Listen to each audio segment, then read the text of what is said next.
What happened? I mean, here's the thing. Patriots controlling this thing right out of the gate. They take a 21-0 lead. Yeah. And I should be, that mad because this team has played so well for 10 straight games. Yeah. But you can't blow a 21-0 lead.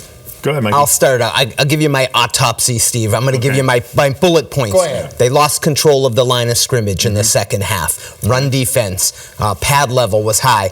They had 7 non-offsetting penalties in the second half. That's a problem.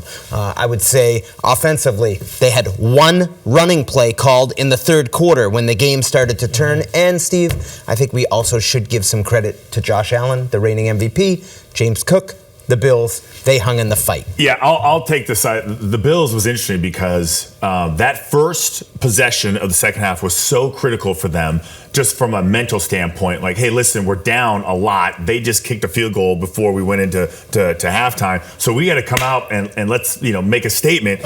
Big kickoff return, touchdown. Hold them 3 and out, go down again, touchdown. The running game started going. They started dominating the line of scrimmage. And as soon, Mikey, as the running game started going, then you saw the tight ends getting involved, right? Yeah. Lots of play action and lots of big, wide voids and the running the same defensive schemes that the Bills figured out. Yeah. They caught up. That's all in the second half, and I understand all that. Let's talk about some of the positives that happened in the first half. Yeah. Drake May, outstanding. Yeah. With his legs, right? I mean, scored 2 touchdowns. Yeah.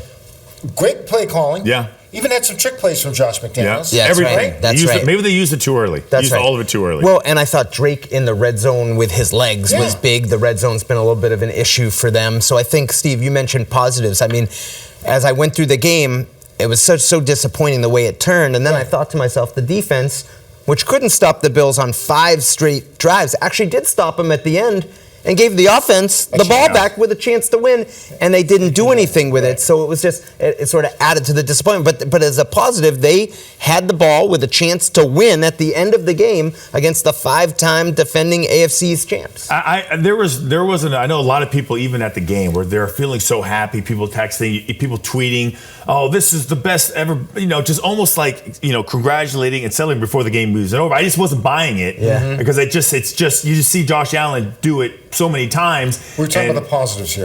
But the positives, what are the positives? TreVeyon Henderson is a positive. How about him? He came up, he made something out of nothing because there was nothing on that right side when he was running, and his speed is such an asset. The Patriots have not had a back with that type of speed. And Drake May running downfield with the block. Excellent, great. So listen, are those your coaching points? Are those like when you meet with the team tomorrow morning, you're Mike Vrabel, are you playing Mr. Brightside and then saying, oh, here's a play that Drake May made? Both sides. I think he showed both sides. And that's what they said. There was a lot of positives in that game, except for the second half where they fell apart. Yeah, I'm like, can't forget about tomorrow morning on radio, people are going to be losing their minds, right? And I would not. They're still a really good team that played against what I was, listen, and I said this in the pregame show, it is hard to beat a good team like the Buffalo Bills twice.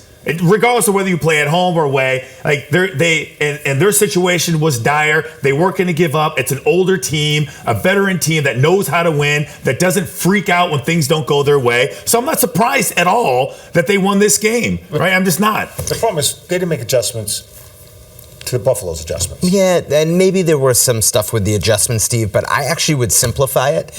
And I think another area, kickoff coverage and the kickoff return unit. Those have been pretty good for the Patriots this year.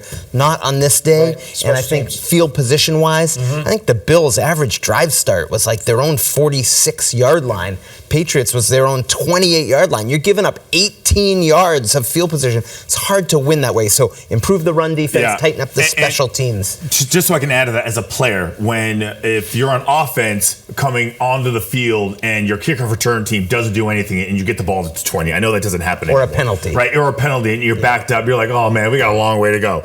All right, but if you get the ball like past the 50, you're like, holy cow, like we can screw this up and still get points, especially now when kickers are going 60, 56 yards. Like if you pass the 50, you kick a field goal on the logo, like you're probably getting points nowadays. At least that's what's been happening so far. The other thing that bothered me is the referees. Now, I'm not going to put the loss on the referees. I'm not going to do that. But some of those calls were just egregious. Egregious. And the Marcus Jones interception, which they called a catch. Okay. I think we share a similar opinion on this. So I'm going to give you this on the officiating, Steve. I think that the Patriots were on the short end of the stick of officiating, but that happens in games, and like the best teams overcome it. I didn't think like the Marcus Jones interception. Like I've seen that called, and I've seen that not called, and I think But you haven't seen that the called NFL. a catch. So You can't say that Buffalo Bills caught the ball when Marcus Jones caught the ball. well, a shared ball usually goes to the offense, Yes, right? I know, But but it wasn't shared. He ended up with the ball. it is so irrelevant, though. It doesn't matter. There was a pass interference, so the guy in the front row That could have bothers caught me. it. I know, but That bothers me. It does Okay, matter. I know, That it bothers me. doesn't. You cannot call No, it Accept catch. his feelings, and then you might be his guy. It doesn't matter. You're being Acknowledge mad Steve's about feelings. Okay, Yeah. sorry. Yeah. Sorry, you're right. It I'm does sorry. matter. I hear you. You can't say Buffalo caught the ball. I hear you. You're not going to be my guy. Can we touch foreheads? Okay, no. I'm just saying, like, you're upset about something that, if you want to be upset about something, you'd be upset about the Mac Hollins no call. Because to me, that was a similar play. But they didn't call anything. Nobody caught the ball, but it very easily could have been pass interference on the Bills and spot foul down inside the 20. They didn't call it. And I think Mac Hollins didn't get it because he's bigger, he's physical, and he could have handled the contact. All right, don't go far because we're going to talk big picture coming up. Look me in the All eye. right, I can't. It matters. Everything matters.